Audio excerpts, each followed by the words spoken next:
this thing on? Are we live? I don't know, man. Here's Debo. Thanks, Chester. Hey, welcome to the now award-winning Gothamanhattropolis right here on Debo Bricks. So yeah, Chester, I worked on him this weekend, and if you're familiar with Syphil and Ollie, you know, Chester's kind of a sidekick character that just hangs around, so like he's on screen a lot. But yeah, so like I was working at Bricks on stuff, you know, during Bricks by the Bay this weekend. I hit Meyer because they had a couple Trolls sets on clearance that I hadn't gotten yet. And for the longest time, I was trying to find a solution for, because like Chester is like, well, Syphil and Ollie are sock puppets. Chester is a rubber Buddha that was turned inside out, and then like thrown like craft eyes on it, and like around his eyes, he's got like flower petals or something like that, and they're really floppy. So trying to figure out how to do that for the longest time, like I was smacking my head against the wall. And then I picked up the Trolls, was it Volcano City rock thing? Yeah, and it had like these wings, and they worked perfect, like at the right angle. They kind of look like, you know, floppy things. So that was one of the awesome things that happened this weekend. Many awesome things that happened this weekend. And a couple awesome things have happened just today, actually. But I'll be getting into that in a hot second here. I want to say hey to Brickman Mosaics Art. And I also want to let you know that Brickanista and I are kind of doing this lavender lug thing. Well, lavender lug is a zeitgeist. It's a frame of mind. It's a way of accepting and loving lavender for the Joel Marbella. What's up, yo? What's up? Just giving a quick word on lavender lug here real quick, because I got BMMA here, the Brickman Mosaics Art, formerly known as the Brick Mandalorian. But like one of the first things I've like won in like decades, almost it seems, was on his stream. I got a little poly bag for the friends, and it had you know, the flower in it with the light lavender petals. And so that's going to be the basis for my next lavender lug build, are those petals. So I just want to let you know, and thanks again for that. So yeah, oh my God. Yeah, so if you don't know, if you weren't there, this weekend was Bricks by the Bay, and it's the third Lego convention I've attended. So the third time I put in mocks. It's the first time I've like put in a lot of stuff, and it's actually the first time I've like represented my city anywhere. And so like I entered it in large displays. Okay, I'll give you a little backstory here first. Because there are many different categories to enter things into, and like most of my stuff was pop culture, so I just like kind of fled pop culture, and I threw some stuff in art too. But you know, honestly, like the art stuff didn't even get a second look from anybody. I don't think any of it got a vote. Yeah, but pop culture, you know, yeah, I mean, there was a lot of stuff in there, so I mean, you know, a little something for everybody. I wasn't really going for any like awards or winning any of the categories or anything like that there. And for sci-fi, you know, Cornado's turbine airship was phenomenal. And like, as soon as I put my stuff in, I already seen that had gotten quite a few votes. I was like, yeah, the dude's got it. But I actually voted for the his fart squad, the fart fully armored reptilian transport. So let's give a shout out to Cornado there, fellow Bricks by the Bay winner from this 2021 season. This is so weird. Like, I don't win anything. But the city won because I put it in large displays. There were only 2 things in there at the time, so I was like, why not give it a shot? Because the other category I was going to think about entering things into, because Brickanista had mentioned putting the Opera House in there. So I was like, yeah, why not? You know, show it when it's nice lit up and, you know, looking all pretty. It's appealing. And if I can do it just like with one photo, just from the right angle, right? Good times. But by the time I was going through and putting stuff in, and this was going into my second round of submissions for Bricks by the Bay stuff. I think I put like 18 or 19 things in there altogether. But like in the second round going through, I was like, all right, I was doing it a little bit more judiciously and checking out everything that had already been submitted and, you know, seeing what was missing, what I could put in there that, you know, would be a little bit different. So I looked at the town stuff because I was thinking, you know, put the individual buildings in there. But you know, Cornado already had his the wizard house in there and it was doing pretty good. So I didn't want to step on his toes in that category. So I was like, why not just put it all in together, you know, in one thing, large displays. Yeah, thanks, Joel. Yeah, it was crazy. It was crazy. I was watching the votes because like you could see them on the pictures the whole time, and it was tight for a while. Between, you know, this and the Tricky Lug Camp collab. But like that last day, like boom, boom, boom, I got like 2 or 3 more votes, and you know, it just kind of put me over the top. But yeah, so when I put this in, I didn't know that the Tricky Lug collab was going to be like in the same category. Looks like I'm buffering on the screen here, so I hope I'm not actually on here. I hope that's just my internet. I checked the internet connection before starting this, and it said it's going to be good today. So, you know, fingers crossed. We'll see.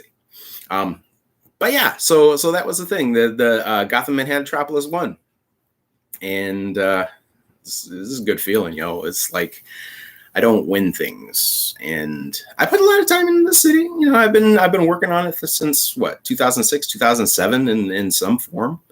So like it's at this point, and I was just like, yeah, it looks decent enough to be able to show people, you know. It's been kind of that way a year for the last year. And incidentally, coming up this Sunday, the 27th, not only will I be on Brickanista's stream talking about the Rebrick This entries for this last month, which was a little bit long. I mean, they were a little sporadic, the entries, but you know, just a little shout out.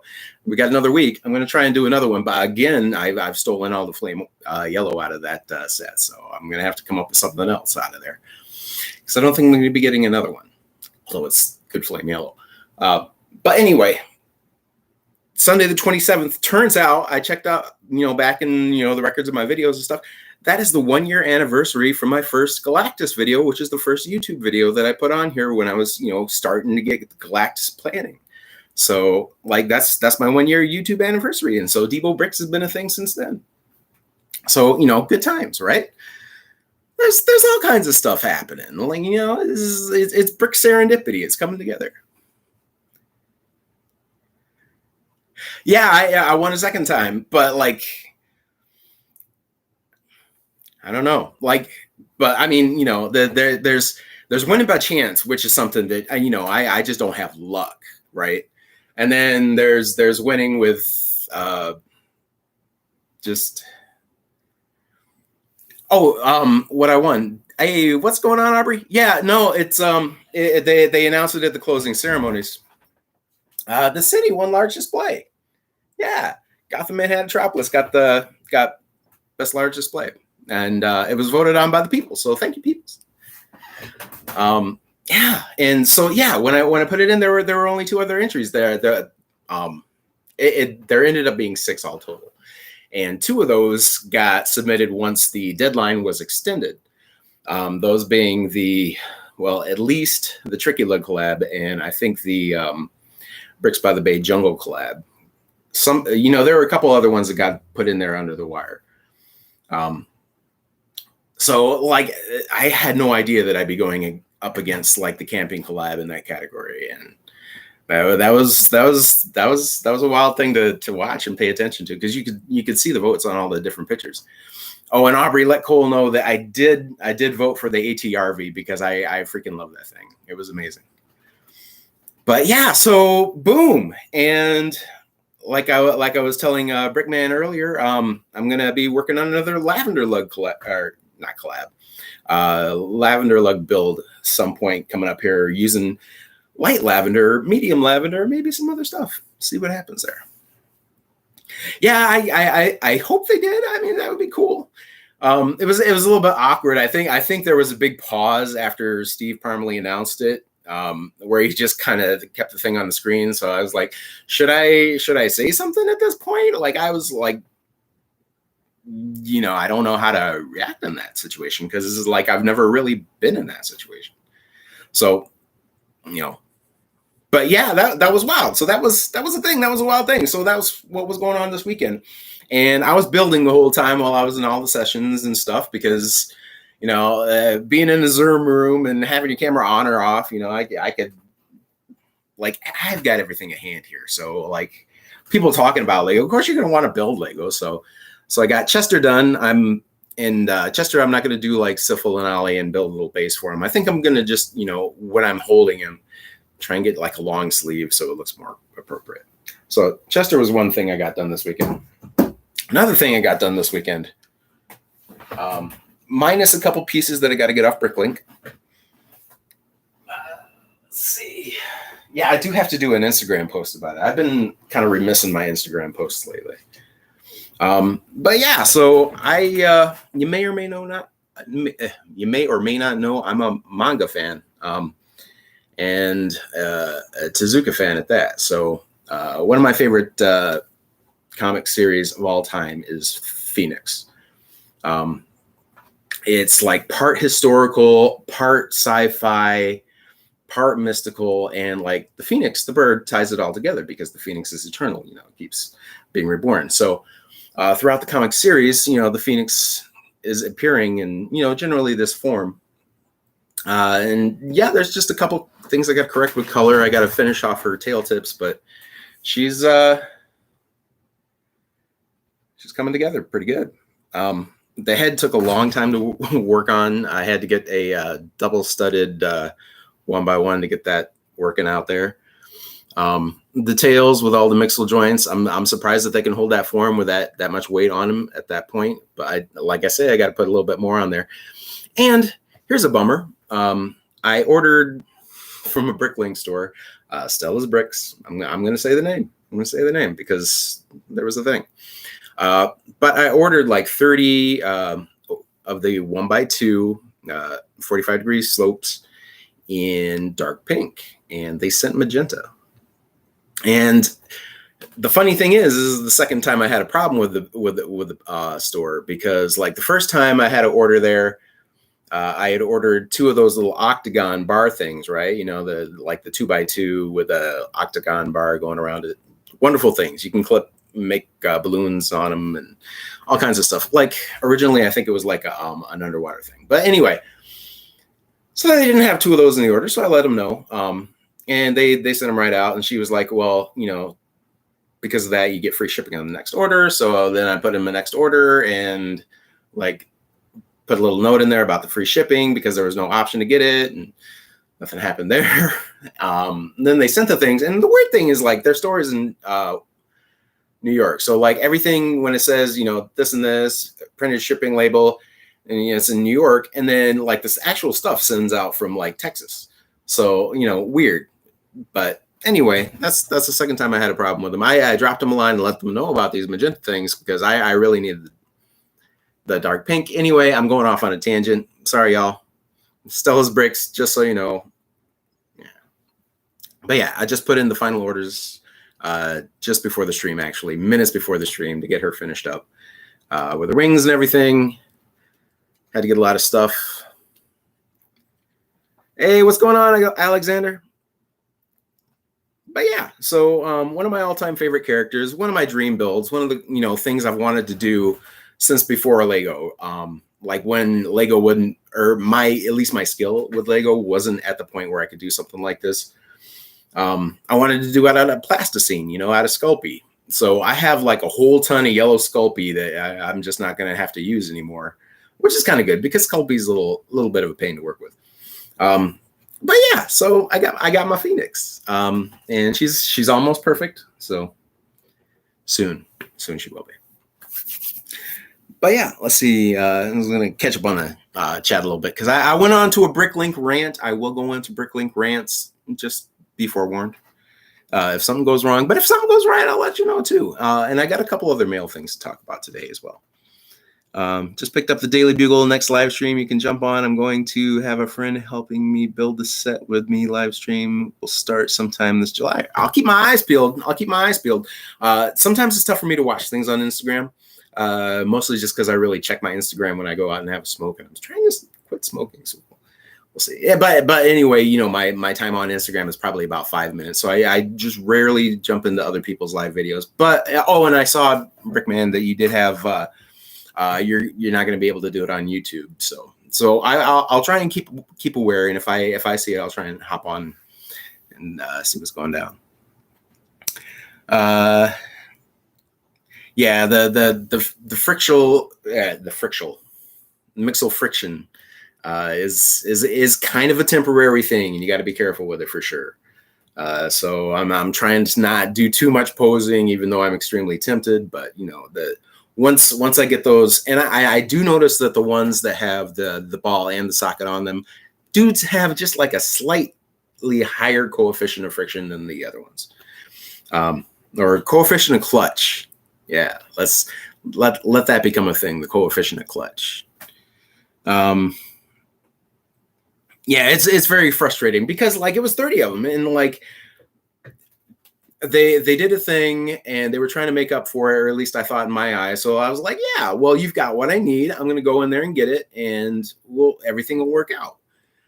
And then I'll leave you another positive comment, because I left them a very positive comment, and they reiterated the free shipping after they saw that. So that's why I thought I had it. But anyway, so Brickanistas here, Naomi. Hey, now that you're here, I am going to go into the mail a little bit and say that Brickanista sent me a little thank you card for the little birthday beat bits that I sent out to her, and another "May the clutch be with you" sticker. So thank you so much. Very awesome. And yeah, I've reduced my beat bit panda population to 1 now. So I feel like things are a little bit more under control. Thanks, Brickanista. Yeah. Best large display right behind me, folks. You can see it here every week on Monday. Yeah, that's pretty poor self-promotion. I'm not good at that. But yeah, who else we got here? Anybody I've missed popping in? Just checking, just to make sure, because you know I want to show the love. And speaking of showing love, with the thank you from Brickanista that arrived, and that was last week. I kind of wanted to show it here today. I mean, I could have sent out some a little bit earlier, but another thing, you may or may not have known, I did 9 minutes with 9 Brick City a little bit back, and it was a pretty fun experience. And Alyssa hit me up afterwards, and she's like, you know, what's your address? I want to send you a couple things. So I was like, all right, yeah. You know, thinking, you know, just be a little thank you card, you know, and there was a thank you card, to be sure. She also has a nice little card that she set in there as well. And yeah, check out 9 Brick City on Instagram. If you go back through her posts, she's got a lot of them. And a lot of interviews with people, taking 9 minutes talking about bricks and whatnot, and giving a Q&A and a versus bit, which is pretty fun. But yeah, it was like a little care package, yo. And she lives just down the street, practically in Michigan from me, Howell. So she's probably equidistant from where I am to where like the Grand Rapids, A-Fall Season 2 folks are. And well, Tim and Zach are a bit more north. But one of the first things that's in there is like this little blue keychain, and I don't have a brick keychain yet. So this is my first brick keychain, and it's got kind of that finish on top, like Sweet Mayhem in the Lego Movie 2 stuff. But that's not all. We also have Petunia, which honestly, like out of all the Looney Tunes, like Petunia has the parts which can be, I think, more universal to other builds and mocks that you're probably going to do. So this is freaking awesome. I'm very excited about that. And I had never gotten a second Petunia, and I was thinking that, you know, that would be the obvious one that, you know, people are getting a lot of doubles of. But I also got she threw a couple video folks in there, and then this, I like to think of this as the Beyonce tile. I could be wrong, but like I just have like certain ways that my mind associates these beat bit tiles, because I've just been obsessed with them. So that I see that as the Beyonce tile for me. And I didn't have the Beyonce tile. So now I got another one because I was like 19 tiles that I didn't have. And now with Beyonce tile and, the cotton candy cheerleader who was absolutely sweet. Yeah, I know what I did there. Sorry. You see here we have the Sunday saxophonist and so that little dude there with the guitar. I think of that as Bruno Krabs. That's my shorthand for that one because it looks like Bruno Mars being attacked by crabs, and I'm actually kind of okay with that. But yeah, I didn't have that one either. So yeah, no, that's two 8-bit tiles that I didn't have that I really wanted. And then, like I say, we're down to 17 more that we need from Series 1. With an asterisk for one that I absolutely got to have, and that's the Vogue tile. With doing the I can't Vogue. I never did Vogue. Yeah, Ice Cream Guy, and then somebody mentioned that like they got like 6 or so of the Ice Cream Guy in one go. It might have been Alexander. Like there was they just had an epidemic of ice cream guys. But I like the Ice Cream Guy. I'd like to think the Ice Cream Guy is somebody that's like the dancer in Series 21, the singer, the cabaret singer, who you could have like 20 of them and it would look awesome. Like you could have 20 of these like ice cream saxophonists lined up, and it would be like a ice cream orchestra. It'd be pretty sweet. Or you could throw some violins in the hand too. Just have like the ice cream dudes playing the stuff. It'd be pretty sweet. There I go again. Sorry. Like I saw that one coming. That wasn't even like accidental. Yeah, 4 cabarets out. I'm up to 3 cabarets now. I've got my 3 Jaguar Warriors, although I got to find where I put my third because, Civilization. If you're doing the Aztec thing, you get the Jaguar Warriors out there. That's one of the advantages of choosing that Civilization to start with because they're bad mamma jammas from the jump, and they go out there and just like any barbarians run across, forget about it. They're toast. So it's always a good advantage to start with the Aztecs. And so that's why I was so jazzed about the Jaguar Warrior. So yeah, Series 21 is just great with the aliens and the space police coming back. Just, but I mean, maybe I got a couple more. Maybe I got a couple more Centaurs than I actually need. But that being aside, I did not get a double of her, and this one also came in the 9 Brick City bag. So yeah, very cool. And thank you so much, Alyssa. I'm gonna put an Instagram thing out there because I know that's like her platform. Just saying thank you, and this is so awesome. I'm gonna do the chat checkup here. Yeah, I mean it's strike a pose, right?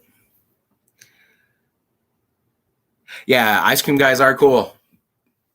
Oh, there's a rim shot emoji. No way. Good to know.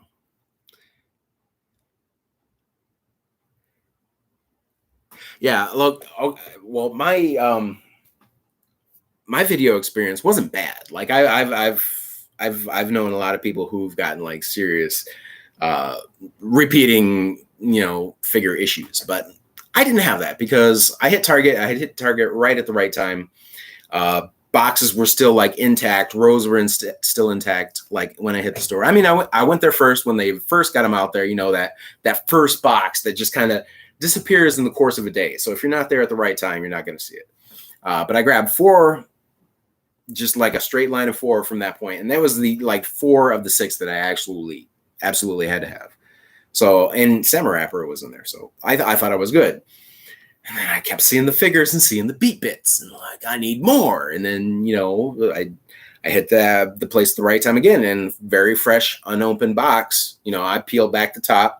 I took one side out and took the rest of the box up to the register, and that was a complete set of 12. And I have no problem at all having doubles with the ones that I already had.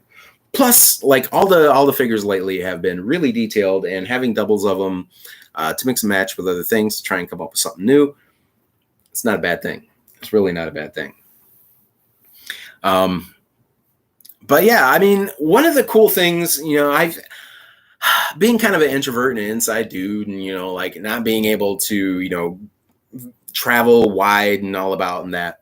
I've kind of been, more virtual convention versus physical convention. But one of the good things about physical conventions coming up is everybody can take their doubles to the convention and just have a ball trading up for what you need. I mean, that's one of the things that I'm not going to be able to participate in, sadly. But like I'm so happy for everybody that's going to, because like that's it's such a cool thing, be able to go there, just make transactions and walk out with what you need. Yeah, it's good times. Good times.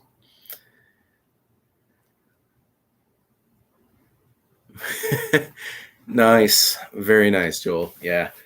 Yeah. I mean, you can get a lot of things out of life for being polite. And by the way, I mean, Joel, you've been talking up this whole villain thing for a while, and I saw you this weekend, and you're a total face. So, I mean, the villain thing is going to be a bit of a hard sell. We're really going to have to work from the ground up on that. We're going to have to get scars and tattoos, and I can't really do much with the dyeing of the hair or anything like that. I can get like a reverse mohawk, like a latitudinal mohawk. We'll see how it works. I can spike it out around here, right? Something.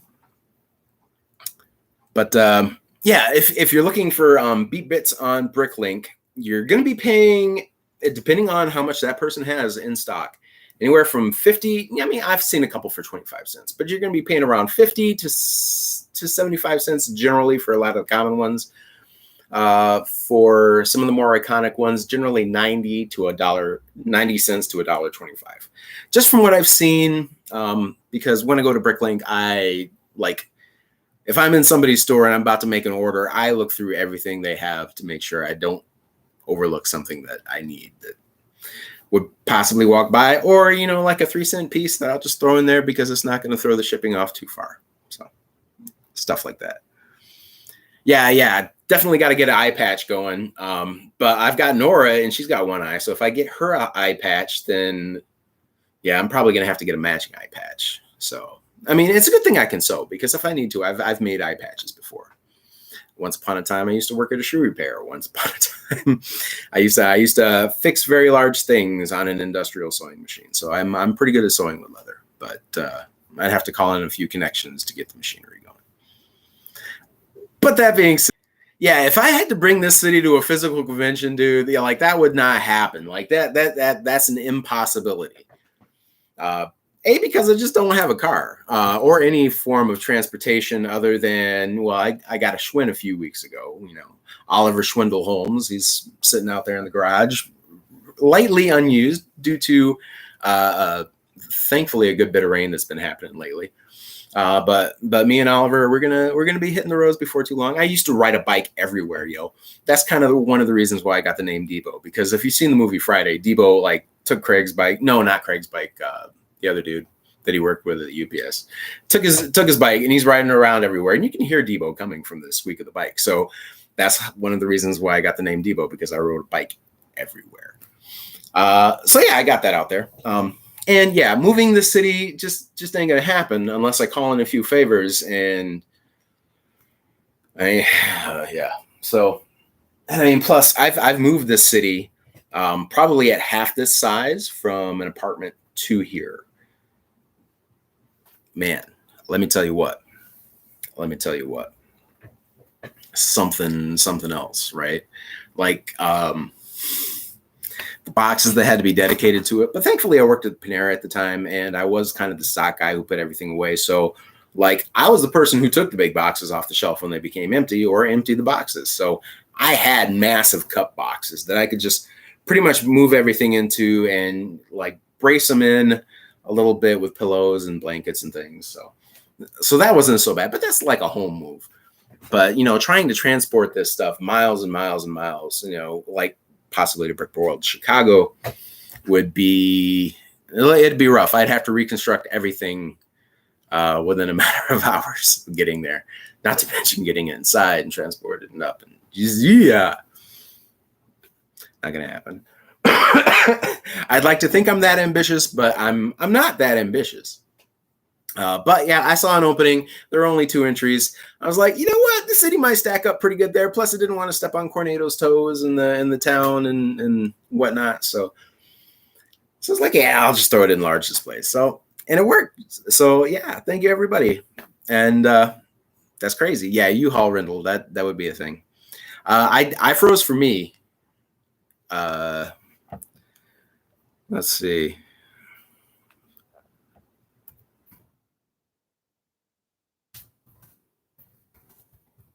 On the PS4 that I'm monitoring. So hopefully it's unfrozen for you. If not, that's not the worst pose I've ever made. But yay, what's going on, Hooded One? Yeah, City won this weekend. Bricks by the Bay. Woo, large displays. Like, I don't know. I've been super geeked about it since like 9:00 my time last night. So I don't know. I'm hoping this elation wears off soon because I'm semi non-functional today. I can't really do much at this point. You know, it's just like, yee! So excited. Froze for a short time. Okay. Well, I'm back. I see I'm back on there now. Things are getting up and going. But I see I'm down to 2, or it says 2 viewers on the studio bit. So we'll see what's happening with that. But yeah, so what else have I? Well, like it's been a crazy weekend. You know, hanging out, listening to all the things in Bricks by the Bay. So I worked on Chester. Chester's done. Worked on the Phoenix. The Phoenix is pretty much done. Waiting for some pieces. Well, she's done to a point where I'm satisfied with her. She's not going to be a Lego ideas submission because, I mean, if I had a bigger Japanese following, well, sure, yeah, but like, it was like maybe 2 dudes. Anyway, so what I've been working on in here, pretty much all of Friday night and so on and so forth, is I'm like I said, I was going to be working on a subway area for down here. And turn on the light. Maybe you can see. Maybe. Try and get in there close. Sorry for the chattery camera. Hopefully this doesn't interfere with the Wi-Fi too horribly. Scoot this around. But yeah, so you can see the Lismec right there. But yeah, so we're making and this is just kind of plotting things in and trying to get things sorted out and sorted out. Just seeing what's going to go where. So we're really in a temporary phase right now. And these facades here, we're just, what can I do with this tan stuff that I got? How can I make this look halfway decent? Because I'm super low on bricks right now, because I have another project going that's just absorbed them all. But I had my white brick set aside from a former space museum that was around. So museum facade constructed. Looks halfway decent out there, but I got to repopulate up here because I started building this little extra bit just to cover up, the black structure that was there.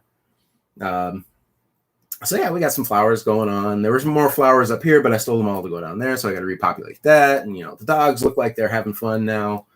I'm going to have a trolls thing down here back behind this part. Let's see if I can bring this out and not be too massively funky with it, because I tried to make it modular-esque.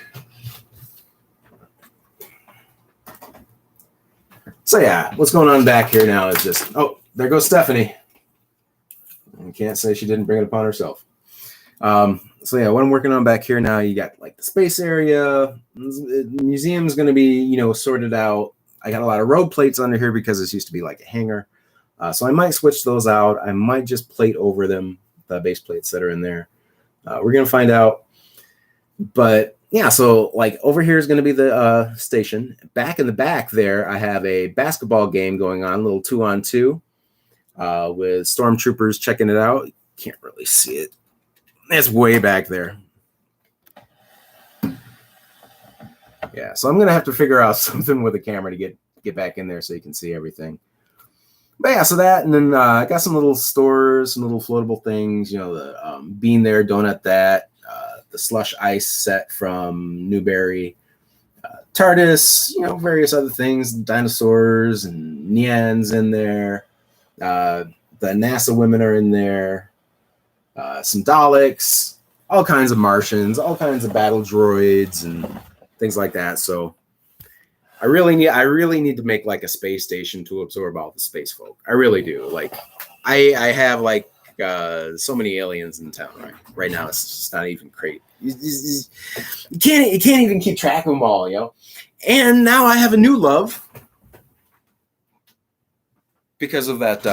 If you saw last week, I had gotten that bulk lot from my neighbor over there, and I missed out on Mars mission when it came out. But I was aware of it. I knew it was on the shelves. But these little dudes, these little Martians, I love them. I love them so much. They're like trans green, and like word is that they glow like in the center. At least that's how they're listed on Bricklink. Let me check. Sorry for the close up of the shoulder. So yeah, the TARDIS. I mean, my TARDIS goes everywhere. But all right, let's. I'm going to do a check here.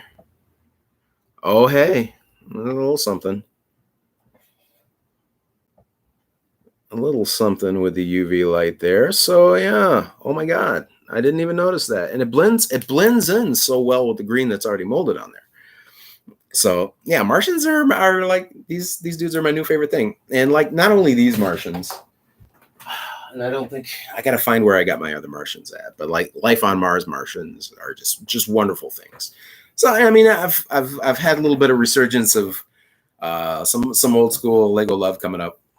Space Police 3 stuff I've been getting back in with and stuff like that. So in Space Police 3, I got Cranks, and I got this dude pursuing him over there too, and then I got the Frenzy set. So I mean, I might just go back and get another, because there's probably 2 more Space Police 3 sets that are really amazing that I'd like to get. There's one that's like a space wrecker, which is pretty cool, and a space limousine. And those are and then the space like hauling truck. So I mean, if you don't know Space Police 3, go back and check some of those sets out. Really amazing stuff. Space Police 1 and 2 is whatever for me. Sorry. I understand that there's a lot of good stuff there, and a lot of people have some nostalgia for that. But Space Police 3 is like what I saw on the shelves, what I really wanted, what I kept walking past every day, not being able to afford. So like, I mean, it holds a special place in my heart. Plus the aliens are like, that's where they took a step up with alien design. Molded heads, Frenzy's got like the Garmadon thing going with the extra torso on top. It's such good stuff. So hey, Koi, what's going on, yo? Doc's in the house. What? Sorry, I'm falling a little bit behind here. All right, just checking up here. So thanks for stopping by, yo, and welcome to the award-winning city. What I was going to talk about now, I can't forget to turn off. You can see now, like at the bottom of the screen here, the lights, how they're set up in there. Not the greatest necessarily. I mean, they got a lot of distance from it. For those LEDs to really illuminate well an area, or I got to get my sentence structure correct here. For the LEDs to properly illuminate an area, you probably want to have about 8 to 10 studs above or less. Otherwise, it starts to bleach out a little bit, something like that. That's not the word I was looking for, but I hope it conveys the meaning that I was seeking. Slowest chat reading of all time. Yeah, for real, dude. Like I'm all over the place, and then I see one thing and I'm like, I latch onto it. So my apologies. Like I'm a little bit flighty right now because I'm elated. I have, this is a rare thing for me. I don't get to get excited about something. So this is like a victory lap. This is my victory lap stream. We'll call it that. Now I'll get it out of my system, and then I'll be on to good things from here on out. But yeah, so I was working on that a lot this weekend. I think this facade is halfway decent. Trying to work with the windows that I had that had white frames, or the large light blue panels that I could work with.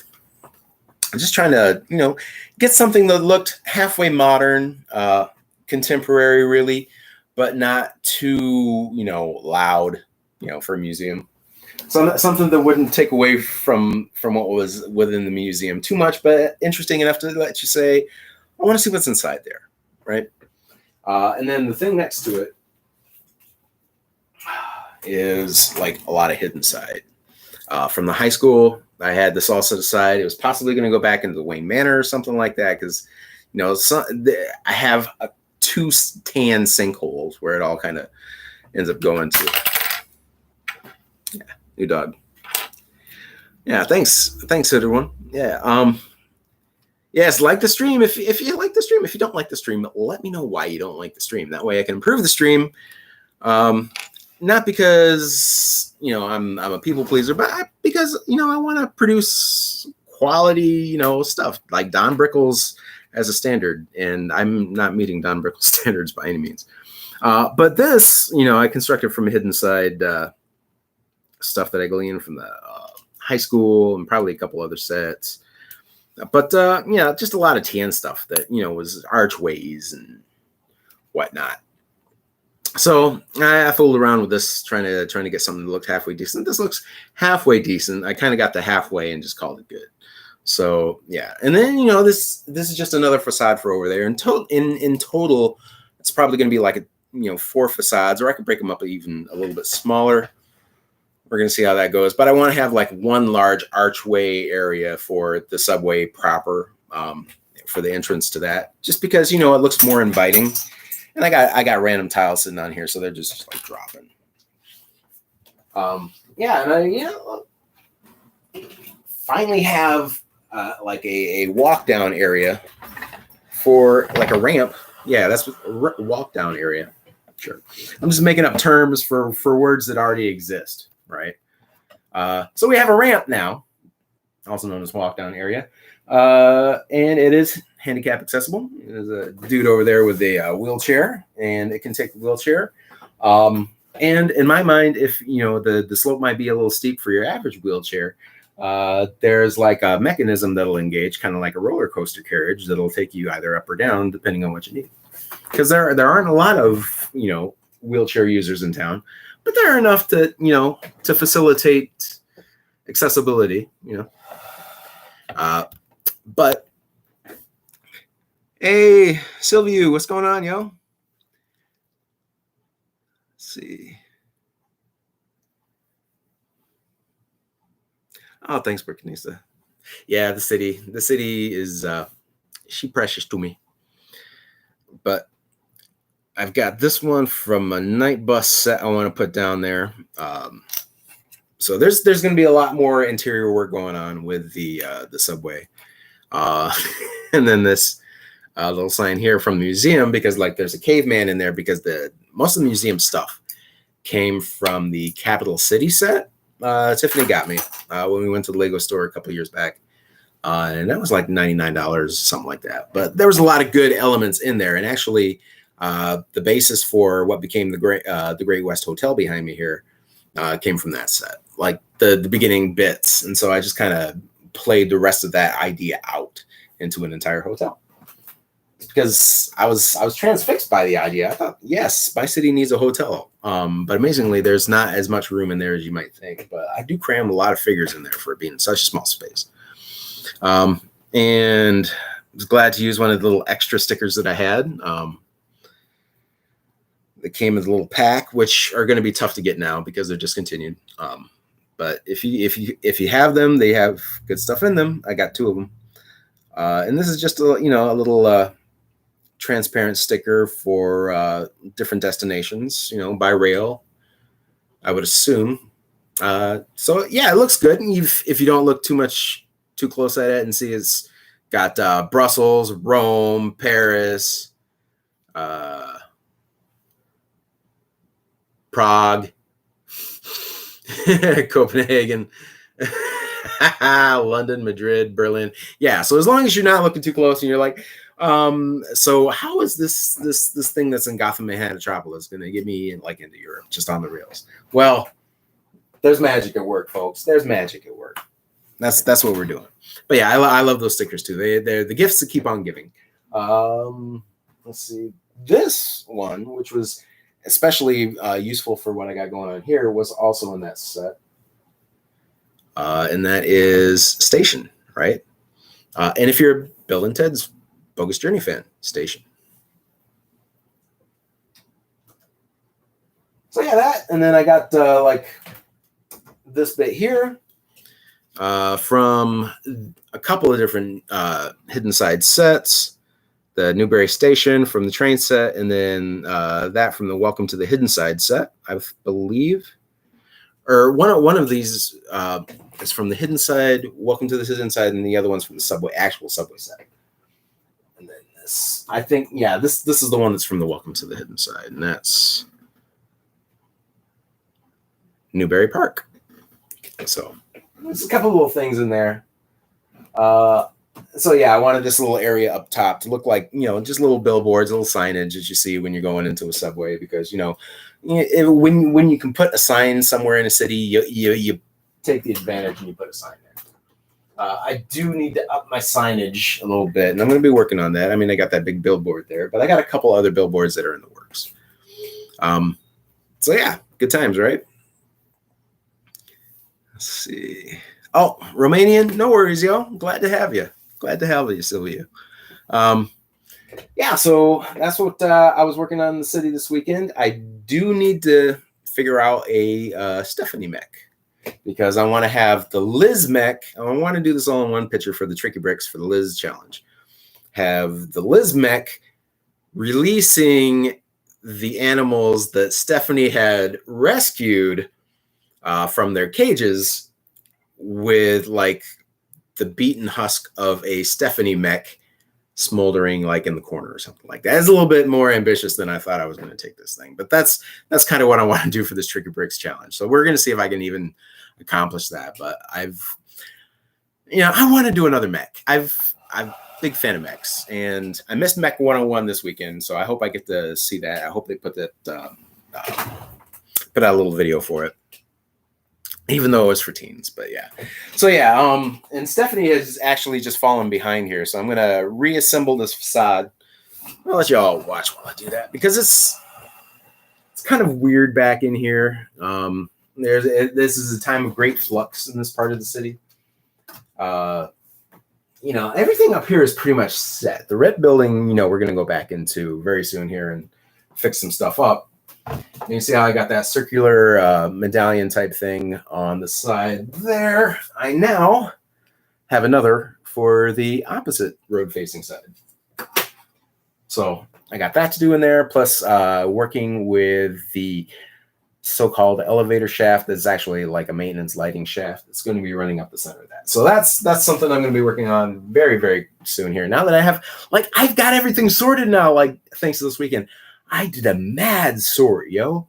Like, I sorted things you didn't even think were Lego.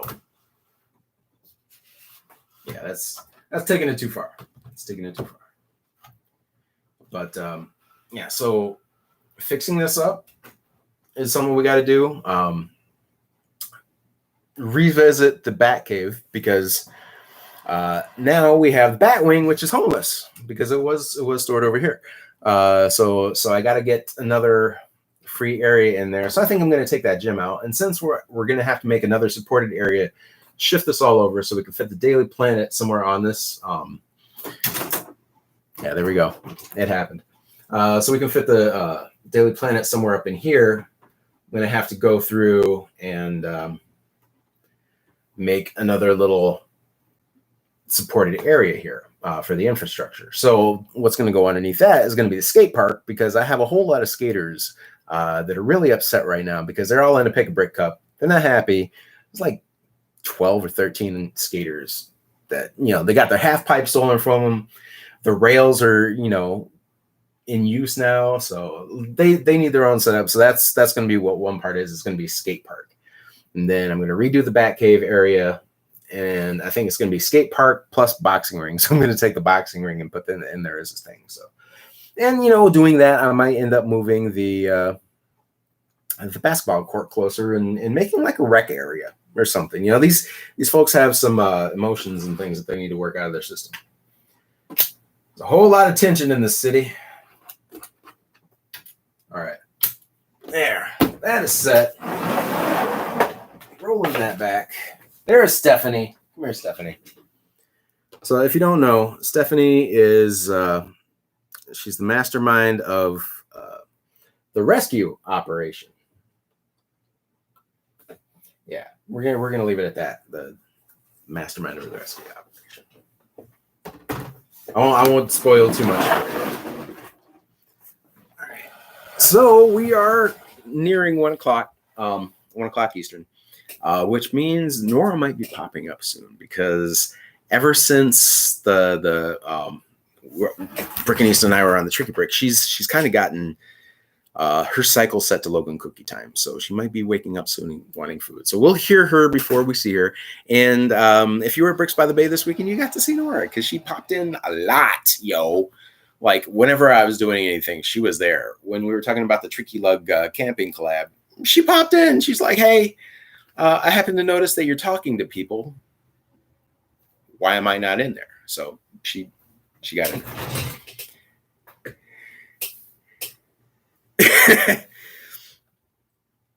Well, we'll get there. We'll get there, Joel. We'll work on the look. We'll work on the thing. Yeah. Liz is going to be fighting for justice and good and all the right things in the world because she's young and she's innocent. In her mind, there's a right way and a wrong way, and the wrong way is, sorry, I'm popping a Coke right in earshot. The wrong way is to rescue animals for profit. She knows this deep in her soul. But anyway, that's a whole thing on a whole storyline that I've already made up in my head, and like I'm so far down that road. And also, you may or may not know that Cornado's fully armored robot transport has a counterpoint and a nemesis that is the Snack Foods Acquisition Robo Sentai. And I was going to put them in Bricks by the Bay, but I had them all together for photos, and there was no good way to take a photo of like 12 Bionicles all together with some robot created brick stuff and be able to differentiate anything from anything, because like there's so much like open area and light and shadow and just similar colors that I wasn't able to get a good photo of the folks. Like I do have good like individual photos of them, but trying to get a group shot, it's a motley crew. There was no go. So unfortunately they weren't able to join us at Bricks by the Bay. But I'm going to work on some way to get them together. But they, it turns out, are a product of Stephanie's doing. More to come on that. All right, so I'm moving some things aside. Yay! All right, because kind of want to work on something, I kind of want to build something, or get your input while I have everybody here. Get your input on what would help here, because I've tried to do everything in Lego, right? I'm trying to build anything that comes to mind. I tried great ball contraptions, failed pretty miserably most of the time. But I want to try and do everything, build everything, mosaics, buildings, robots, creatures, you name it. But one of the things I can't really do too well is underwater landscape, turns out, right? Like for some reason, I don't have a mind for it, or I don't have the parts for it, or I insist that a color has to work somewhere when it's absolutely not going to work there. For an underwater environment, I'm like, yeah, you can use flame orange down there, or you can use what was it, the transparent orange, that you would use for flames. I tried to use those as seaweed. All right, so anyway, I'm gonna bring up everything that we're gonna be working with to try and get this set, because yeah, the SARS Stephanie connection, it runs deep. It runs deep. Octan's involved. I mean, there's a lot of stuff going on. I mean, there might even be super brainy baby connection to this. So, who knows how deep this runs, right? But we do know that Liz is here to solve it. Liz is here to take care of it. Liz is all about the justice. All right. We're doing things from a different angle today. Now I have this big light behind me. So. because this is kind of a big thing to work. So luckily I have these shiftable tables and I can show you everything when I think about it at random points. So what we're working on, the area it's going to go in. Scroll down here, you see this large area underneath this table, underneath the remnants of the Batcave and Wayne Manor, and before it all gets changed. But we have that large area down there, and it's going to take 6 base plates, pretty easy, 2 deep, 3 across. So that's what I want to work with for the underwater area that's going to go there, because there's not going to be too much water on top. Unfortunately, like I'd originally planned, it'd be great to have like the surface and then the underwater area. But logistically, because I've got to expand things because of this behemoth right here, it's just going to be an underwater area. We're just going to call it good. So we got a lot of stuff that we can populate with, right? And I have a ton of dots. Like I have all the dots, at least series 1 and series 2. A couple from series 3. After that, I was like, dude, you can't fit any more dots. So just stay away from Michaels for a little bit. So I did. So I got a lot of those. I got a lot of the flower studs. Find my base plates. Yeah. We have one of the greatest things, because there was an underwater over here, but that was a fail. I even made a video about that fail. But even the video about the fail was a fail, so I never even went too far in the editing. It was really sad and depressing, and so that never made the light of day. But like the phoenix, we're going to try and rise from the ashes, right? So we got 6 base plates, and this is going to be the area we're going to work with.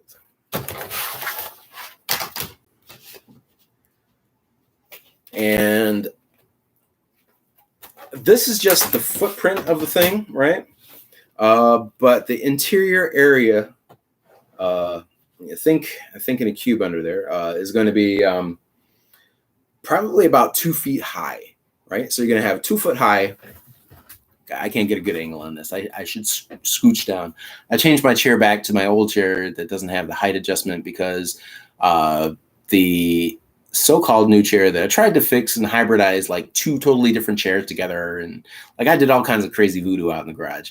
But pretty big fail because it was squeaking all weekend, man. I couldn't turn left and right without it sounding like the bearings were gonna just explode and stuff. So that's on the garage. I got the old chair back now. It might be a little bit squeaky, no height adjustment, but it's it doesn't sound like impending doom. Okay. So this is what we're working with. We got 6 base plates. We've got a whole lot in this box, and this is pretty much what I want to get in there. Possibly the Yellow Submarine. The Yellow Submarine is a submarine, so it's a prime candidate for an underwater area. We have the Life Aquatic sub, the Jacqueline or Deep Search, which should be able to sit on these studs. Come on now. All right, somewhere in there. Anyway, so yeah, we got that sub we want to get in there as well. And then we can go a little bit over, because there's probably a good at least 6 to 8 modules on each side of space that we're going to have. So things are going to be able to extend over the top, which is going to be all right. One of the reasons why I wanted to do an underwater area for so long is because I have this lovely penguin sub that I got back in the day, which I've never broken this set down. This is one of the first sets where I got it and I was like, there's no way to improve on this. This thing is so freaking cool that it's going to stay like this forever. And I will bite anybody who tries to take it apart. So this is the thing I love very much. And this is one of the reasons why we need to get this underwater area going, because I even tried to have that in the bat cave, set up in chains and stuff, he confiscated it. And it just didn't work with the space. So I want some place for that. And then also in that set was Little Robin mini sub. All right, and then in here also we've got a couple of these plates. I guess these would qualify as a base plate because they don't have any studs underneath or tubes underneath them to accept studs. It does have technic pins that you could probably lash them down somewhere with, but they will kind of rest on top. You can press them in a little bit, but it doesn't attach. But if you have enough weight on top, they're not going to move. And if you got enough surrounding them, it's going to lock them in pretty well. So these are pretty lovely things. Picked them up on Bricklink because one of the things I like to do is look for big cheap pieces on Bricklink. And if you can get these for 30 cents each, get them 30 cents each. Although one of the things you're going to need is to get these. Let's see if I can pop this out of here real quick. We'll use this. Almost. I've got mini bars in here, which will help me show you here. But one of the things you can see here is it's got those pinholes, right? And they're made with a recess to accept these. So it's your plate with a Technic pin underneath it. And these only come in just a handful of colors. So you've got regular tin, you've got dark tin, and I think you got black, possibly some of the grays, but not a whole lot of choice with it. But it works, And then the person that I got this from only had the dark tan ones, so I had to use my handful of tans and mix it in with that. And when you get populated with seaweed and stuff, it doesn't look too bad. So we got those. We're gonna be working with. Okay.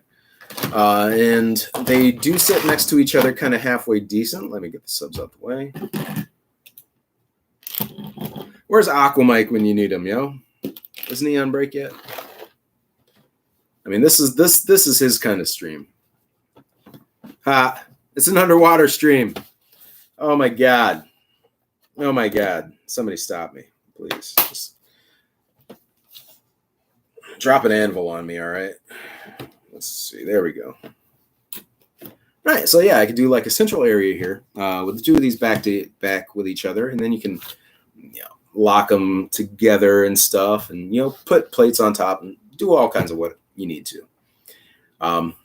So we could have this centered. We could also have these towards the back if we want to make two separate places. But these also help to interlock the plates just a little bit, And then I've got burps and merps and lerps. Not many because they're actually involved in the hydroelectric area, which is going to be changing and breaking down soon. But these are your lerps, your little ugly rock pieces. And then merps are your medium-sized ones. And merps, and I got them over there too. Merps are the ones you generally would think of as a burp, okay?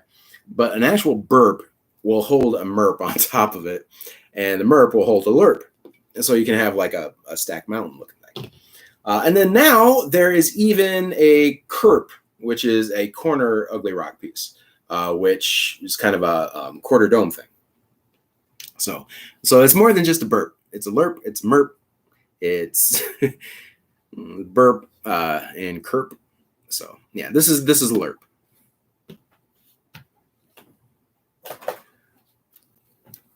All right, and then yes, absolutely, Brickanisa. The goal is to get all of the sea life in here. So it's going to be an ecological balance, if you will. So we got squids because we got to give up squid love, squid love for life. Of course, Creator Shark, because Creator Shark is one of the best brick-built sharks that LEGO has ever done. Bar none, hands down. Been paying attention for years, waiting for a good one to come along. And there have been some decent ones there, but nothing that really achieved this level. We have our Basilisk, which is filling the role of Sea Serpent. And if you're not familiar with the Basilisk, this is the old Basilisk from the first round of Potter stuff. Was it Chamber of Secrets?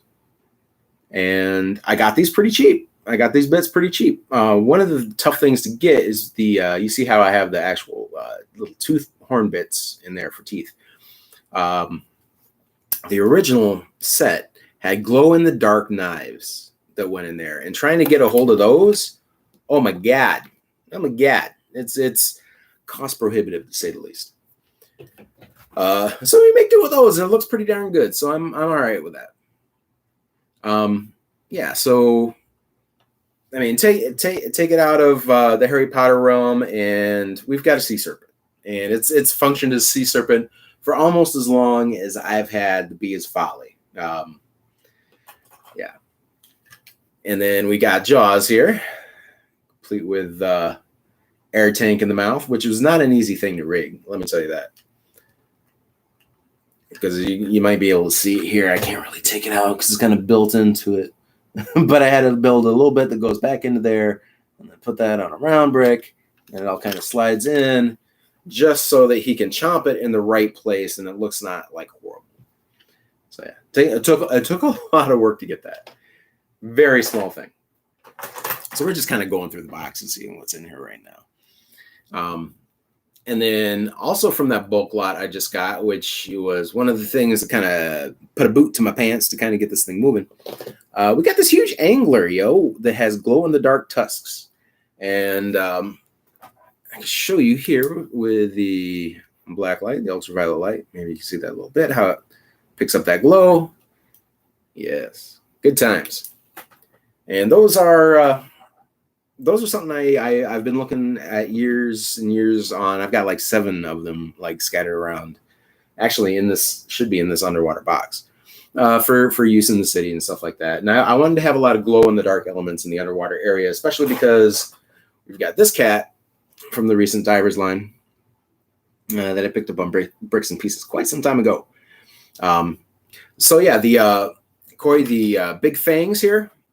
These big long ones, the elephant tusk type things, they do glow in the dark. And they glow in the dark pretty strongly.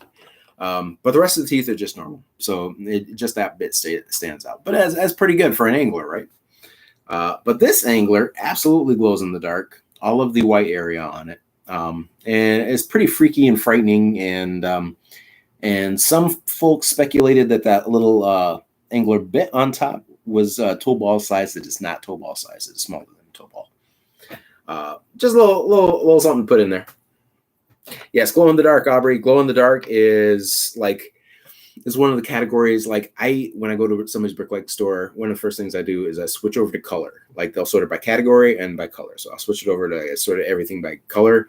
Then I hit the medium lavender. I hit the glow in the dark, opaque, glow in the dark, trans, like all that. And yeah, I've got little colors I go through to see like what they've got element wise there. And glow in the dark is one of the ones I always try and get. And then also for squid lug, my first squid. And this squid has actually a bit of history to it. This squid I made on the night that I discovered Tricky Bricks, because I was already a AFOL, but I wasn't like in a community anywhere or anything, because I'm an introverted dude. I just work, do my stuff, come home, fool around with Lego bit, play some video games, go to bed, get up, repeat the process. So yeah, I had no idea of a Lego community out there. But yeah, so like one night I'm working on things, and I've been watching Lego Masters, and I was looking at these pieces that I got because from a recent trip to our Troy store, I'd gotten like 19 of these little car roofs, right? And I was like, well, what can I do with those? Why did I get all those? And I was thinking, well, maybe I could do like a Ferris wheel thing eventually. And then that kind of petered out.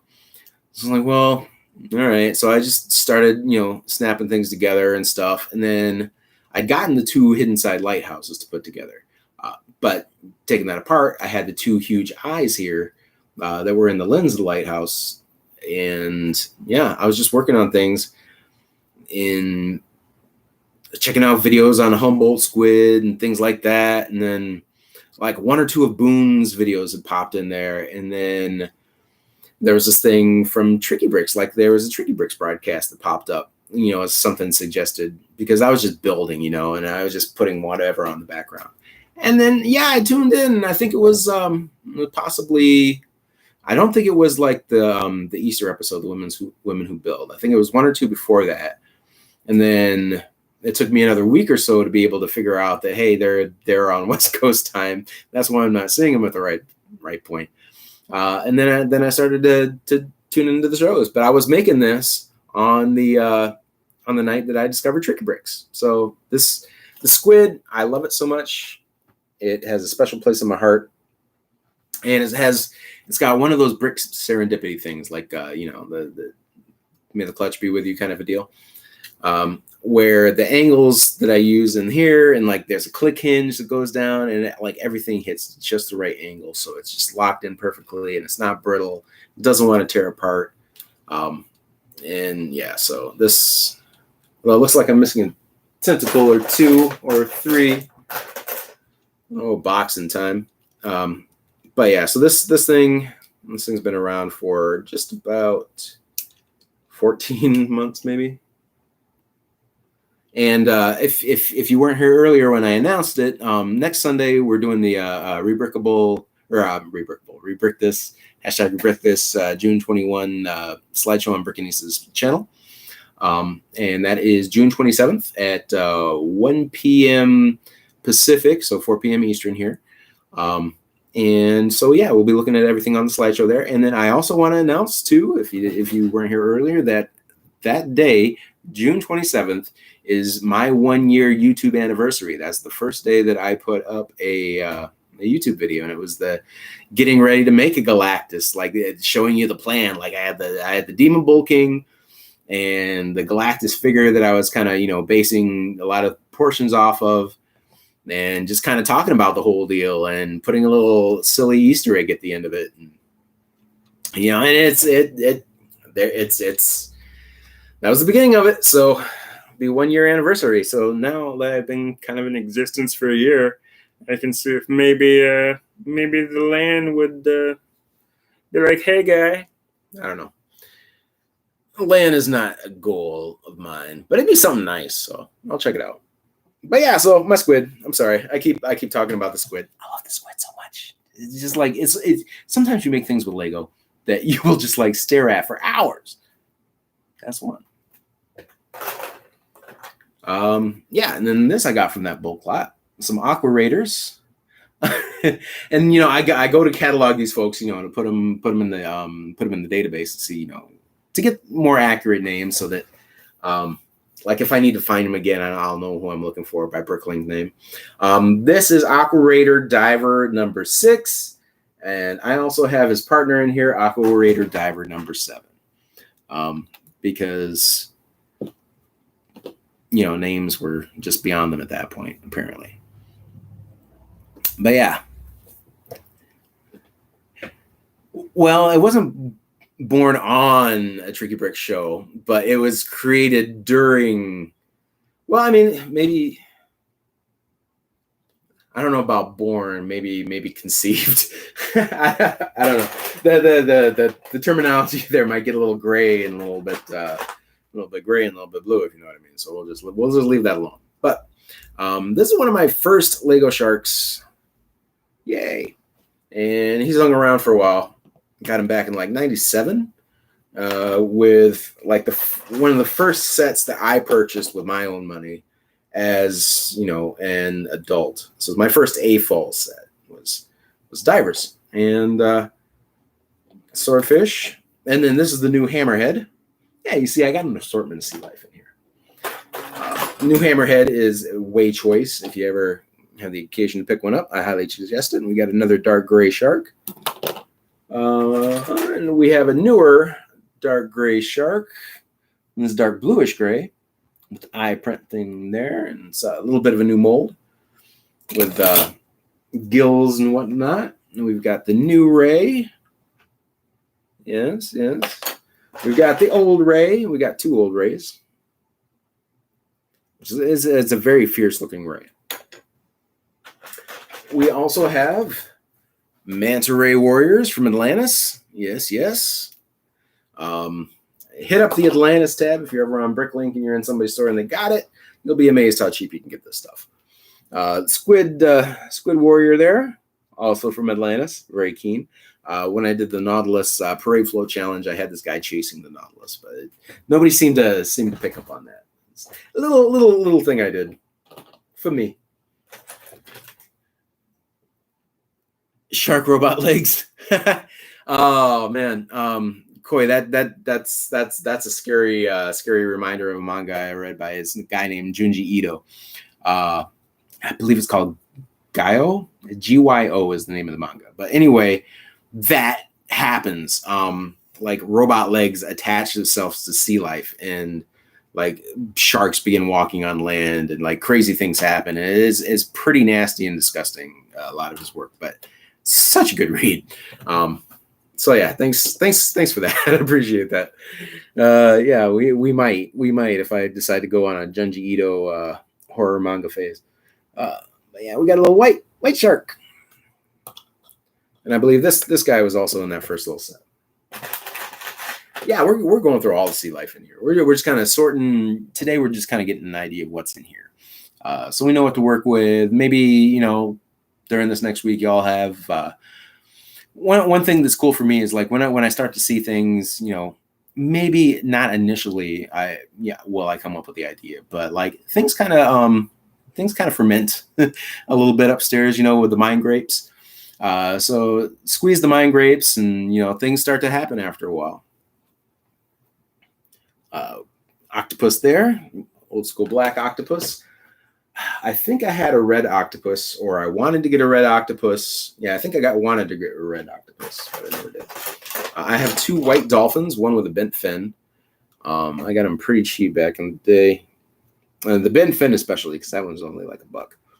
But yeah, these are some old school dolphins, and of course I got them for the Life Aquatic, because if you've seen the movie, you'd know. Also, we have the Trolls mermaid that's in here. I do have more mermaids. They're actually up attending the opera with Neptune, so they should really be down here as well. Speaking of mermaids, Ariel's in the house, and because we got Ariel, we got to have Ursula, right? Which is one of the greatest minifigures of all time. I mean, say what you will about Disney, wherever you come down on it, that is just phenomenal. What else we got in here? We got some divers missing fins. We got a lot of divers. We have so many divers. At one point, because I didn't have an underwater area back in the day, but I had like a good diving crew. I had probably a team of 7 divers. They were all on my subway train because they didn't have any place to go swimming. So they just kind of stayed on there for years, and it was probably torture for them. So they're very happy with the situation this is becoming now. But this is a newer diver that didn't have to undergo that. This is one of the ones that came out last year. And the sets for that were phenomenal. But because they were involved in that whole Lego summer break thing that happened because of COVID, because they had to shut the plants down for a while. And then there were issues with staffing, I guess, at the Mexico plant.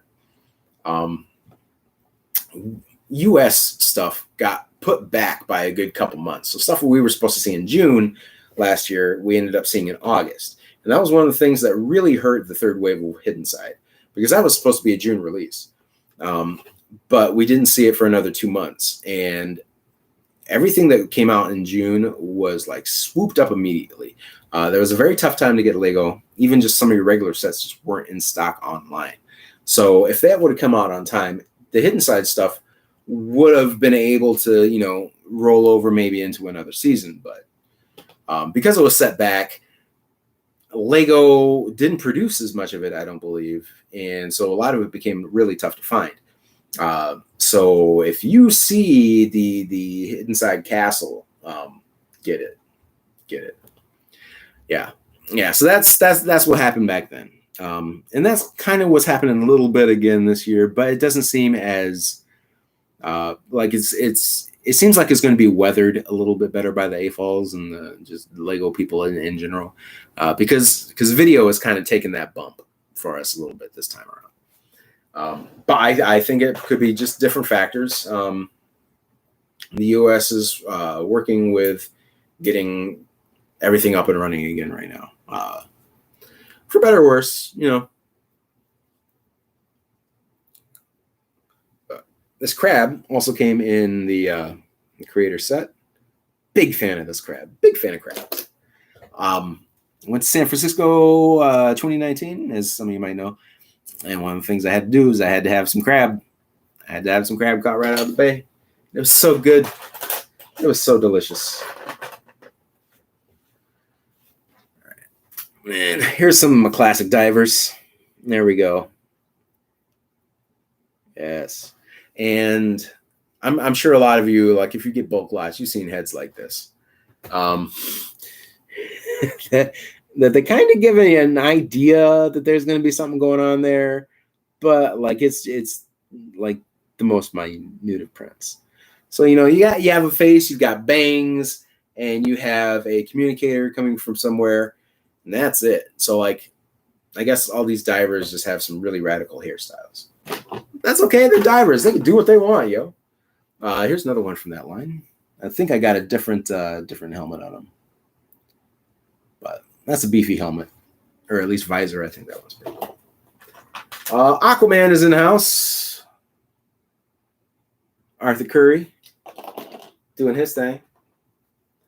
Another of my favorite minifigures to come out recently here. Little diver and her companion, little baby sea turtle. Oh, it's so precious. So cute. Love that. And then also with the creator set, there's another squid. There's a little mini squid. Because I ended up getting two of that to make this big squid here. Plus, for BrickCon, it was like the convention set for making all the challenges and stuff, which is one of the great things about BrickCon, really. I mean, Bricks by the Bay just ended. Good things happened there. Yeah, I'm excited, but BrickCon was so fun. But yeah, so we got this little squid. This is a very keen little squid, yo. Like, I would like to have an army of these cats, just like doing their squiddy thing, This is a Trolls deal. It's definitely going in the underwater area, and there's one of those octagon bar thingies I was talking about earlier. And this is just like a weird, cute thing, so it's sticking around. It's probably going to go in the underwater area, or if not, it's going to go into the Trolls underground area, because the Trolls living under the bridge and whatnot. So they're going to be next to the subway. Because, I think they'll like it. That's going to be cool. We got another swordfish. We got a couple Mario characters here. We got an urchin, which I just love the base on this thing so much. We've got another Atlantis, the shark warrior. Here's my other Mario one in here. A little squid. Another squid, yes. There's some serious squid representation. Bloop, bloop, bloop, bloop, bloop. And this is an attempt at a jellyfish, yo. Jellyfish. Jellyfishes is something that, like, I've been trying to make a good one, but I haven't made a good one. Or at least I don't think I've made a good one. So I've got this one, and it's got like little Ninjago swords and stuff hanging out and whatnot. Let's see. These jellyfish are slightly more successful. Oh, that's a mouthful of a sentence. Try saying that fast. Yeah, so I got them all bunched up here. I'll take one off so you can see it better. So yeah, it's just like the lightning bolt minifig handpiece with a couple dishes on top attached by a robot hand clip. So yeah, and I mean that works. That works for me. So I got to that point, and I was like, you know what? I can live with that. Move on to something else. Another little diver there with an old diver accessory. Yeah, the Mario squid is super cool. I kind of wanted to get more of them, but like they're $5 each, yo. Oi. Trying to break the bank and money, Carlo. And then I've got some clams, and then I've been using the inside of the clam as let's see if you can see it without things getting too bleached out. So it's really glowing in there. Got some glow in the dark bits, some opaque tiles, tiles, one opaque 1x2 tile, and then some glow in the dark opaque cheese wedges. And then I got this one from the aerial set. And it's coral. It's a coral colored clam, and it's cool. It's so cool. Also got some Atlantis bits here. These little ring things.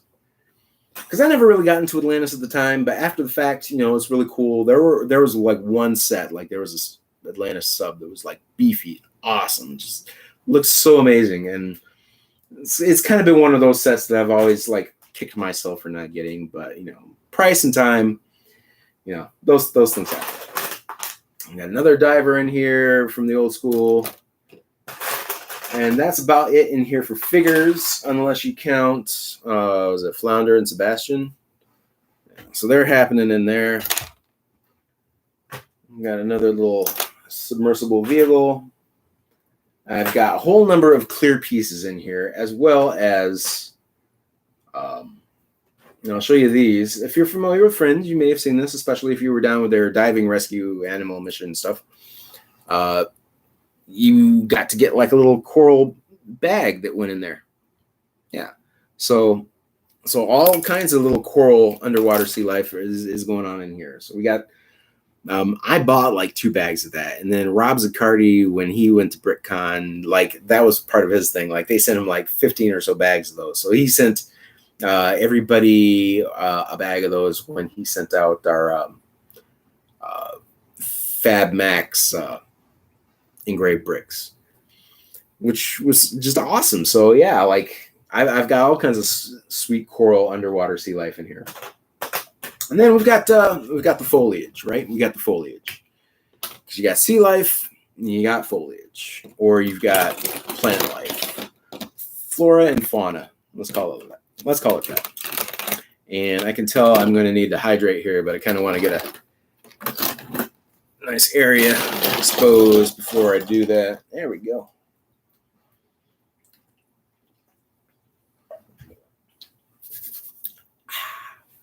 All right. Oh yeah, check this out, yo. Now we got a dolphin, or we have another dolphin. Which means I got to find where my original dolphin is, which should be in here somewhere. Anywho, foliage, right? So we have 3 different varieties, or 3 different colors rather, of your standard old school seaweed. We've got bright green, dark green, and we've got 4 colors. Bright green, dark green, regular green, which is this.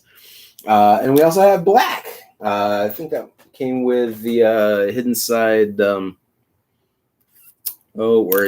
Welcome to the Hidden Side set. So we have a pretty decent amount of that.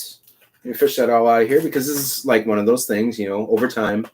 Back in my mind, every time I'm doing a Bricklink quarter, check out their plants. And if they have these cheap, you know, a couple cents each, throw them in the cart. There.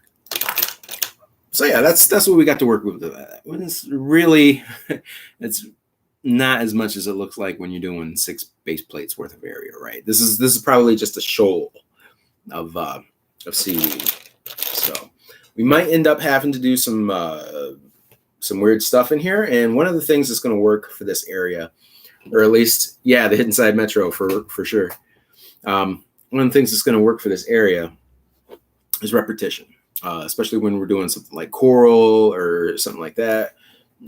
It's going to be clump and repetition. So you're going to want to repeat stuff and then kind of clump it to make their own little biomes or something underneath the water here.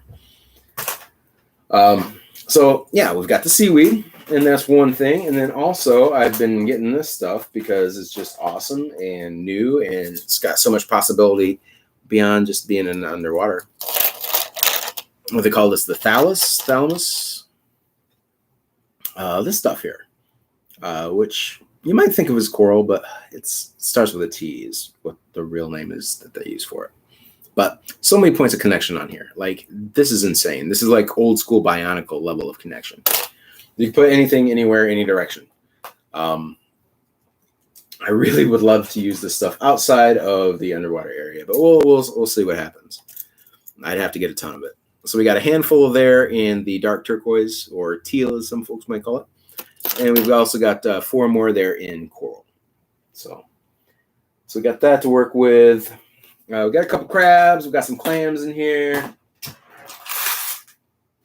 We've got quite a few transparent clear supports and stands and bricks to work with. We've also got this entire drawer, translucent elements, which are clear, light blue, dark blue, smoky black, neon green, yellow, dark pink, orange. A couple hints of purple in there too, because why not?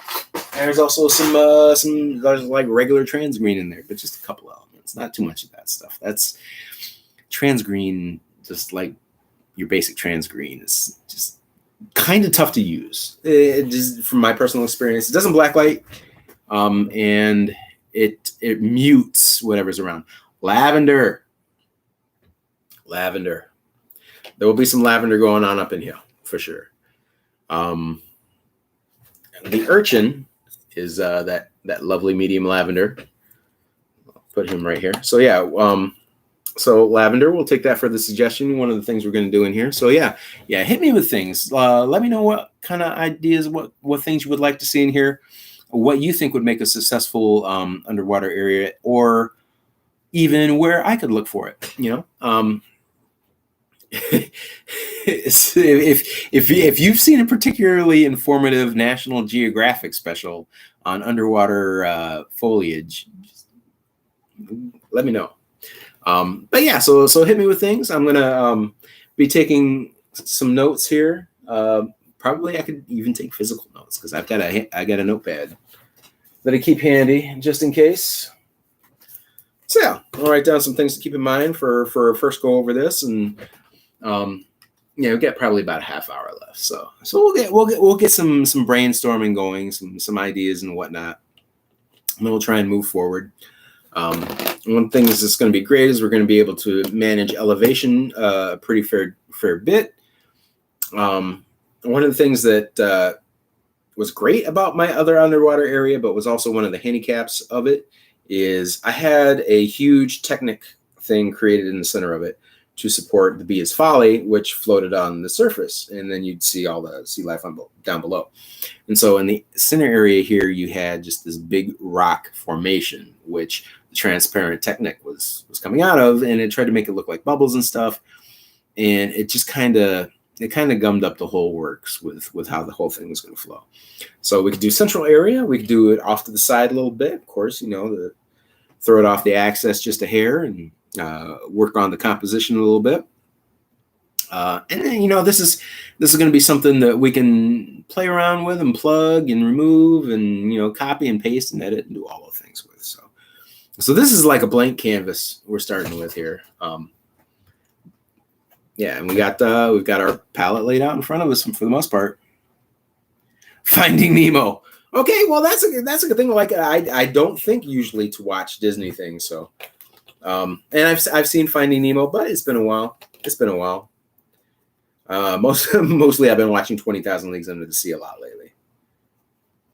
more than I have at other points in my life, because it was one of those things I'd watch when it was on. But when I was trying to work with the Nautilus, like it was on repeat all the time. And then I got the older DVD version, which was a 2-disc set that came with a pretty nice 5-minute tour of the Nautilus, which after I found that, I just put that on repeat because it did close-ups of schematics, side-by-side comparisons of the set, and then the set filled with actors, as well as different things. So it was really great to help me get the proportions figured out on this. We got lavender. We got Finding Nemo. Yeah. I've got Ariel under here, and for some reason I don't think about the Disney movies. Weird. Okay. All right. Let's see what else we got here. Brushes. That's a good bit for the foliage. Old time divers with globe helmets. I've got one. I've got from the CMF series from a while back, and he's even got like the weighted shoes. It looks fantastic. So yeah, he's got the big diving bell of a helmet on top of him. You know, the ones that, you know, they have to lower down on chains, kind of a thing, because it's so freaking heavy. And once you get underwater, it's not so bad. But yeah, so I got him, but he's up in the opera house, so it's gonna take some doings to get him out. But there's, like I said, there's a couple other people that we could free from that, and you know, probably refresh the audience in there just a bit. So let's see, opera house players.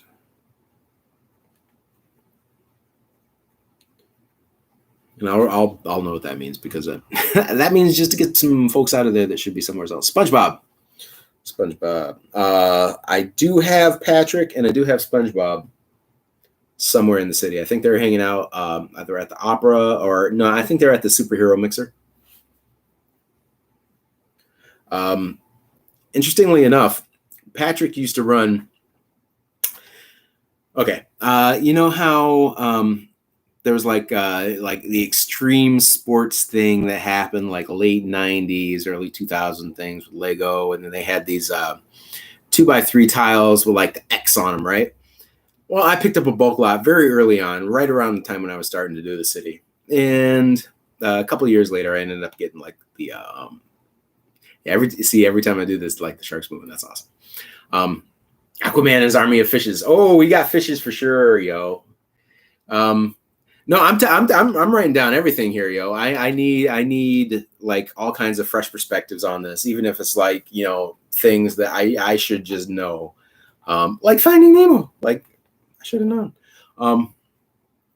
What was I writing down here? SpongeBob. But okay, so I got that book lot. I had 3 of those tiles. They all had the X on it, so triple X, right? So I decided to make an adult store in town run by Patrick because, you know, head shape and whatnot. It was awesome. I made it look so seedy and like tucked in the back of everything else. And you just saw it by the awning with the 3 X's. It was just something that, you know, stuck around for a couple of years in my city, just kind of tucked away from everything else. You know, it was so fun. But yeah. So that's what Patrick was up to. Plus, like the version of Patrick I got has no shirt, so it's kind of really appropriate for it. Yeah, all Greek and Roman. Look at Pirate Ship by Stephen Gophers on Flickr. Okay, or Stefan. It could be Stephen.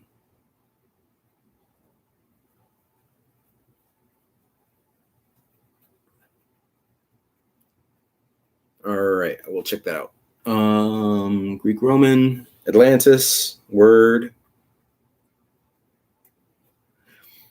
One of the things I did have, like when I had that central area here, is I tried to make that like the Atlantean hub of the underwater area. So like they were running things, and you know, because I had that water tape. Well, you can still see it kind of a little bit here. The water tape in the window, light comes through it, and it makes it look a little nice, you know. And then to have the light come through behind the translucent, you know, elements there, like things jived in very specific areas of that build, but the whole thing didn't come together as a whole. For a very long time, I just kept with it because I started that thing back on the Tricky Bricks Underwater Challenge, which I pretty much failed at. So I just did a kind of a close up of this in the shark and started the whole German accent thing. But we're not even going to go down the whole German accent bit and what happened there and the international incidents that were caused, because I'm just gonna. I've made my peace with Deutschland. So yeah. Port Royal, Word. Oh, it's underwater? I didn't know it was underwater.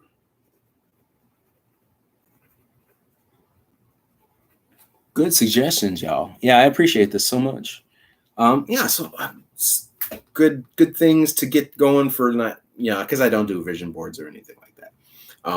I just absorb things, let it all kind of, do its thing in there, and then sometimes it ferments well, sometimes it turns into vinegar. So yeah. you never know until you start working with it. And even sometimes with Lego, you can push past the vinegar and find something sweet and palatable on the other side. But not always, not always. But yeah, so like you see, we got a lot of sea life to work with. We've got some vehicles that are definitely going to have to be here. I'm always on the fence about the Yellow Submarine because it does kind of just look out of place, you know. If you're trying to make a authentic underwater thing, but if I was trying to do like an underwater Yellow Submarine type thing, I mean, this would be some weird stuff, yo. So I'm thinking about just taking her and putting her downstairs in the display cabinet, which is where I put all my hidden side stuff, because that was down there too, and it was really crowding up the area. And like the hidden side stuff, when you get it all together, all the vehicles, it looks like this just this mean road gang, you know, from Mad Max. So I really wanted to keep them all like on the same thing.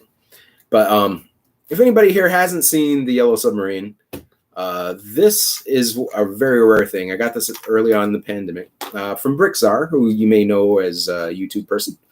But he has a Bricklink store, and he had this on there for a while, like in his store. And I was pricing things and trying to figure out how to get it. And I knew I was going to be paying a penny for it because I was not going to be getting it at the $60 it was released at. And I was prepared at that point because I wanted this so much to be able to go to double that. But a lot of places were already exceeding that point. So, like, luckily I found his store and it had it in there. And there you see the Beatles all nestled within. And you know I've got the Beatles rooftop concert in town. So, yeah, giving up the Beatles love. And plus, this is such a magnificently made thing here. It really is. All right, just catch up a little bit here. Neptune. Yes, I do have Neptune. Neptune is in the thing over there. Roman. Sorry, I went back a little too far. Nigel from Harry Potter. Didn't he breathe underwater? Yeah, you need gillyweed. Yep, gillyweed. Legal coral reef on YouTube. Okay. And then, like, one of the things reasons I thought I could do this, because I saw Jang's underwater area, you know, in the city. And I thought, yeah, I could do this, no problem. But then I was looking at his stuff. I was like, I can't. I don't have all that.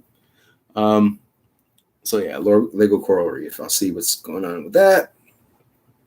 Yeah, so I'm gonna load up the drive here with as much information as I can this next week. And I've been doing this pandemic thing so long I can't write and talk at the same time. Isn't that horrible? This is sad. This is sad. I need to learn how to become a human again. Baby steps. Baby steps. Yeah, let's see. Jeremy here. Yellow Submarine is such a weird thing. But Jeremy has a little dark pink tail there, so it's not all bad. Something over there. And the drumstring ship, yeah.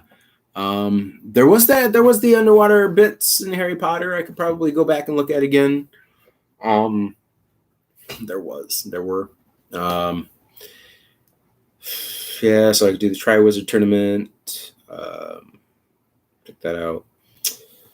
I'm trying to think, because I don't have Disney Plus right now, so that takes off a lot of my access to certain underwater movies. But I do have Finding Nemo on Blu-ray or DVD, I believe. So, and that's from a while ago. That was back when I was still like, yeah, the Disney movies are cool. I'll keep up with them for a little bit, and then I think Cars 2 happened, and then I kind of just quit. But yeah, so I'll definitely check those out. Let's see, what else is there? There's the Abyss. But I'm trying to think of like things where it's underwater and Blue Lagoon. I do have like Jaws 3D on. There we go, Jaws 3D. And very interesting thing about the movie Jaws 3D. It's the third Jaws movie. Yes, it was shot in 3D. It was like 1984, somewhere around there. Most of it was shot in Orlando at the SeaWorld in Florida. Whatever time I was there as a kid, we went to SeaWorld a lot because we just lived down the road in Lakeland. That was one of my favorite places to go. And it wasn't very expensive at that time to go to like a theme park like that. So we hit it a lot. And I remember one time we went there, and then I saw like prop stuff set up for the movie. Like there's this big, it's not really a lagoon, right? It's just this big lake that's in the center. But I think in the they might call it a lagoon in the movie. But like there's this tunnel to go into this huge underwater walkway, right?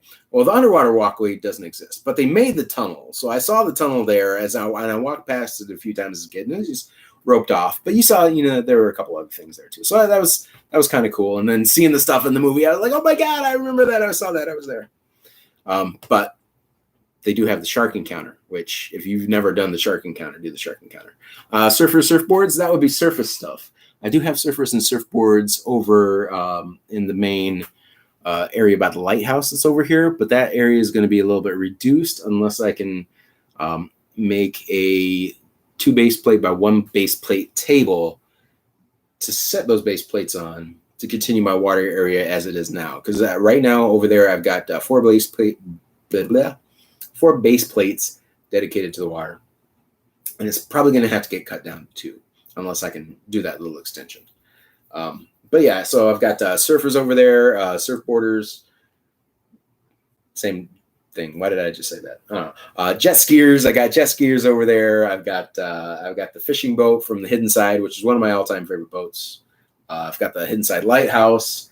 So that's essentially Grimm's Mouth Cove that's going down over there. And I got some plants, and the Johnny Thunder CMF was over there with an iguana, just checking things out, and chameleons are chilling, So there's all kinds of cool stuff there. Plus that tan gator that came out also with Hidden Side. Jaws 3D wasn't a remake of the original Jaws. It was Chief Brody's kids, Michael and the other one. Anyway, so Michael gets a job at SeaWorld. He's a marine biologist of some sort. So he's working there and stuff, and so it takes place in Florida. It's a totally different thing. Like the kids are growing up. Jaws 2, if you've never seen Jaws 2 is pretty much it's almost like a survival horror thing where it's Chief Brody, 2 kids in catamarans, stranded out on the water, being hunted down by the shark for most of the film. Jaws 3, it's years later. The kids are all grown up. Chief Brody is out of the picture. It's just Ellen and the kids. And the kids are all grown up now, so they're doing their thing in Florida at SeaWorld. Louis Gossett Jr. is on the scene. Things happen. There's tragedy. And then, somehow the Brodies make it out alive. Jaws 4 takes place even further south, I believe, in the Caribbean. And like the kids, I think Michael is still around at that point, and Ellen. And then like at the beginning of the movie, Michael gets taken out by the shark, and then Ellen's like, "Oh my God, it's a thing for the family." So then it's Ellen versus the shark. So yeah, Jaws 4 is a fun one if you want to take that out. But they're all available on HBO Max, so check that stuff out. Big fan of the first Jaws, so I am willing to forgive all the stuff that happens after that. I know Jaws almost line for line. Almost shot for shot. No, I do it know it shot for shot. A very interesting thing if you've never watched it widescreen, which I hadn't as a kid. When Brody, the mayor, and Hooper are walking up the hill to the billboard where they, put the shark fin, they're doing a 3-man weave as they go up that hill. Like each character is coming in like this, and basketball training, that's one of the things you do is the 3-man weave is part of your training.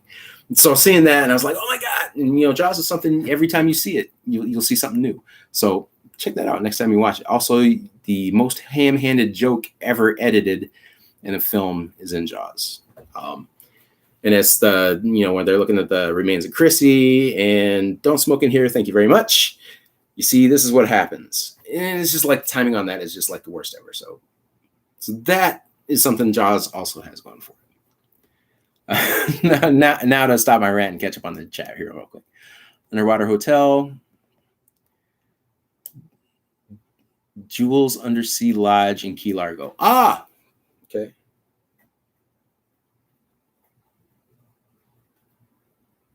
Also, there was this thing in Florida called Wiki Watchy, and I think Flynn mentioned it once. And I never actually got to see it, but I saw billboards for it all the time as a kid. It's like women underwater breathing from garden hoses dressed as mermaids.